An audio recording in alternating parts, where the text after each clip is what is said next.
বাবা মায়ের কোলে চড়ে নবম শ্রেণীর ছাত্রী সাফিয়া প্রতিদিন যায় স্কুলে। শারীরিক প্রতিবন্ধকতাও হার মেনেছে তার প্রবল ইচ্ছেশক্তির কাছে। লক্ষ্য বিশ্ববিদ্যালয়ে পড়ার। আব্দুল আহাদের রিপোর্ট, ছবি তুলেছেন দিগেন সিংহ। সাফিয়ার স্কুলে যাওয়ার প্রস্তুতি চলছে।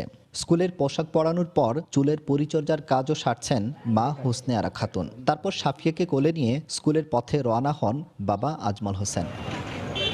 সিলেট পিডিবি উচ্চ বিদ্যালয়ের নবম শ্রেণীর শিক্ষার্থী সাফিয়া। 5 জন স্টুডেন্ট যদি অঙ্ক করে দিতে পারে, তার মধ্যে সে একজন। আমি কিন্তু এই জন্য প্রাউড ফিল করি। ওকে না অনেকভাবে আমরা সাহায্য করি, আর ওর কখনো কোনো অসুবিধা হয় না, সাথে যেহেতু আমি আসি। ও আমাদের থেকে অনেক বেটার। আমরা লেখাপড়া অনেক সময় আমরা যে লেখাপড়াগুলো পারি না, ও আমাদের থেকে বলে দেয়। আমরা খুবই গর্বিত যে সে আমাদের ক্লাসের একজন ক্লাসমেট। দুটো হাত না থাকায় আঁকতে সমস্যা হবে, এজন্য বিজ্ঞান বিভাগে ভর্তি হতে পারেনি। শুরুতে মন খারাপ হলেও এখন মানবিক বিভাগেই উচ্চশিক্ষা শেষে শিক্ষক হবার স্বপ্ন দেখছে সাফিয়া।